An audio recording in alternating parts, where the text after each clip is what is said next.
So Adhyay 4 is called Gyan, Karma, Sannyas, Yoga. And as we have studied earlier, we are now doing the topic of yagna. What is a yagna? Why should we have yagnas? And what is the benefit of it? So those of you who were with me in the earlier days in chapter 18, we have already been told by Bhagwan that there are 3 duties, responsibilities, which we can never give up. What are they? Yagna, Dan, and Tap. That is Shlok 5 of the 18th Adhyay. So this chapter is basically, now the topic is on the Yagna. So what is exactly Yagna? The problem with English is that there is no concept of Yagna in any English language. So they call it renunciation. They call it sacrifice basically. So why sacrifice? Because something is being renounced in the yagna, something we are giving up. So what are we giving up? So that's exactly what the topic is about today. How can we understand yagna? We can say sadhana, spiritual practices, different ways of spiritual practices. Now in this, what we are doing right now, chapter 4, few yagnas are given, few yagnas. And why are we doing yagnas? Purpose of yagna, to purify the antakaran. Why do we want to purify the antakaran? So that we can understand the knowledge of the Vedas. Why different yagnas? Why not just one yagna? I remember many years ago, people would ask me, can you just tell me one sadhana that we can all do that will serve the purpose? So unfortunately, people have different temperaments, people have different characteristics, people have different needs, people have different impurities, different levels of purity. Therefore, different yagnas have been prescribed by Bhagwan. So up till where we did it last time, that is up to Shlok 28, 10 yagnas have been given. So before we go ahead, I will just recap them. So you can also jot them down if you have not jotted them down earlier. So the first one is called Dev Yagna. Dev Yagna is basically all the different pujas we do, the havans we do, the homas we do, where we invoke different bhagwans, different deities in our puja. So that's one, Dev Yagna. Second one is called Brahma Yagna. What is Brahma Yagna? In yagna, we offer something. So what are we offering here? We are offering ourselves, our limited concept of self, to the Atma, to the divine. That's 2. Third one is Indriya Nigra Yagna.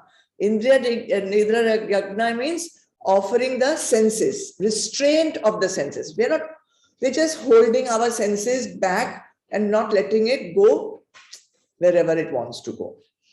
Then Mano Yagna, 4th one. Mano Yagna means restraining the mind from going into the Vishais, from going into the sense objects of the world. Then comes 5, Atma Sanyam Yagna. Atma Sanyam Yagna, offering 10 senses. 10 senses are which? Perception and action. So all these 10 senses, where are we offering them? Offering it to the fire of knowledge. So in order to get knowledge, I do tyag of my senses, 10 senses. Number 6, Dravya Yagna. Dravya Yagna means doing anything by offering dravya. Dravya means what? Wealth, money, matter, different things. Okay, wealth, possessions, jewels, whatever you want to offer. Then 7th one comes Tapo Yagna. In Tapo Yagna, we offer austerities, tapasya. In 8th one, we call Yog Yagna. Yog Yagna, we are worshipping. It's a Bhakti Yagna, worshipping with love all the deities, Bhagwans, to the divine, offering to the divine our worship. 9th one, Swadhyay Yagna. Swadhyay Yagna is studying of the Shastras. And the 10th one which we did was Gyan Yagna. Gyan Yagna, offering our ignorance offering our ignorance to knowledge. So we say now I'm going to do tyag of my ignorance. Okay. So anyone who performs any of these yagnas, you don't have to do all, you can do whatever is needed by you, but you have to do it with faith. Shraddha is required. And they say that if you do that, you will be freed from sorrow, you will be freed from ignorance, and you'll be freed from all the confusion you have in the understanding of the knowledge. So you are basically, the yagnas are there to prepare us for Gyan Yoga. They're preparing us to understand the knowledge. Now, starting from the Shlok 29, 2 more yagnas are going to be there today. So let's chant Shlok 29 and 30 comes together. So we'll chant them together, but I'll explain them one by one. So you all can repeat after me. Apane juvati pranam. Apane juvati pranam. Prane panam tatha pare. Prane panam tatha pare. Pranapana gati ruddhva. Pranapana gati ruddhva. Pranayama parayanaha. Pranayama parayanaha.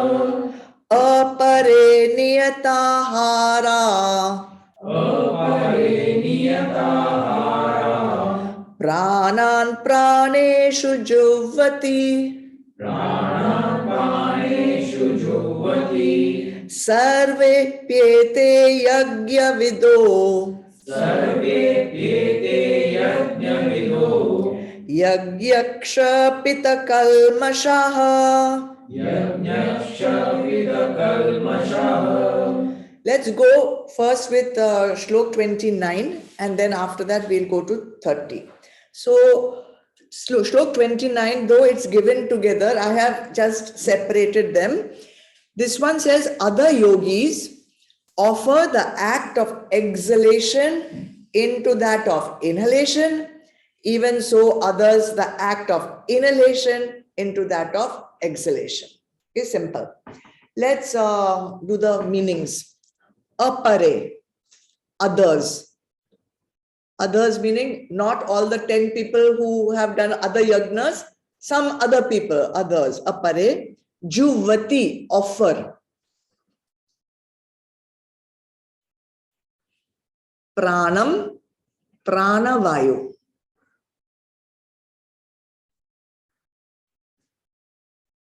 So others offer the pranavayu, apane, into apanavayu.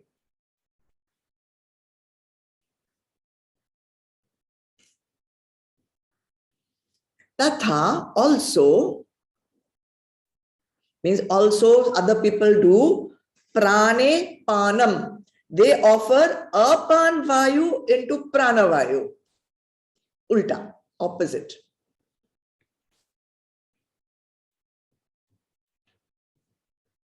Then others offer something else. What do they do? Prana pana gati ruddhva. They stop the inhalation and the exhalation. They pause.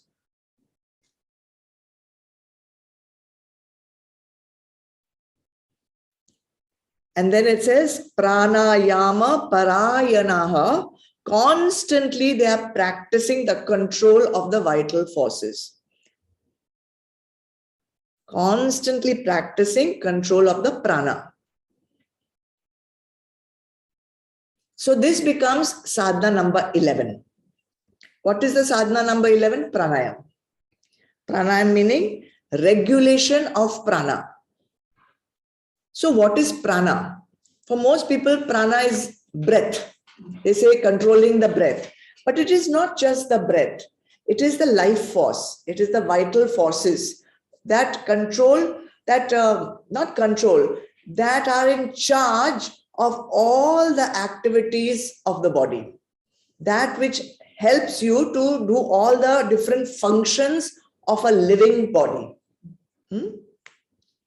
So what are these functions? There are 5 different physiological functions. And that's why we have 5 main different pranas. Then there are other pranas for smaller functions. We will not go into all that. Let's just talk about the 5 main ones. First is Prana Vayu. Prana Vayu does the function of perception, bringing in all the inputs from the sansar into us, perception. Apan Vayu, it does the function of excretion.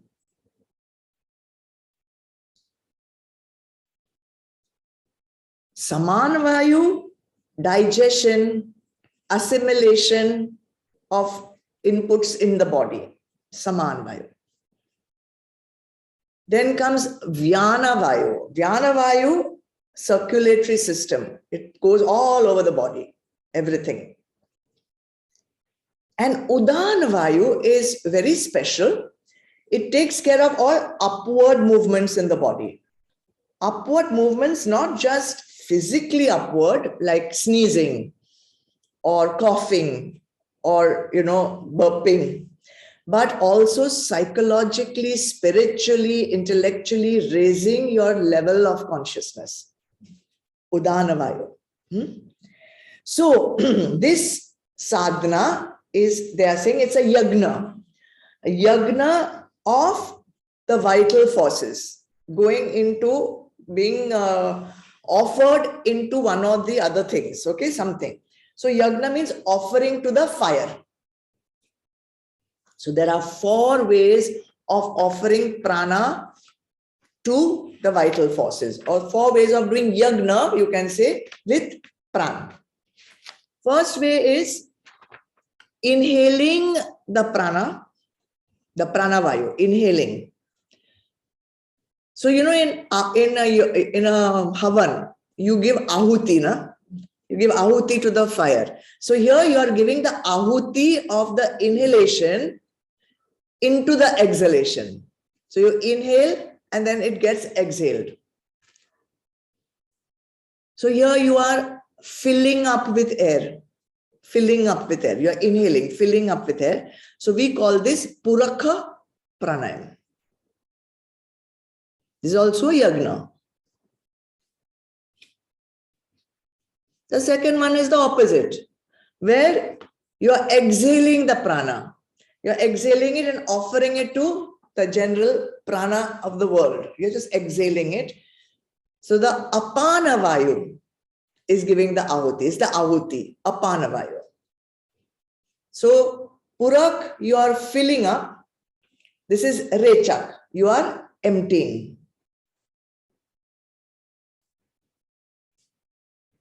Then third one is also there, where you hold both the pranavayu and the apanavayu. You hold it, maybe in the mouth, maybe in the nostrils, you're holding it. You're not inhaling or exhaling. We call that kumbhak pranayama.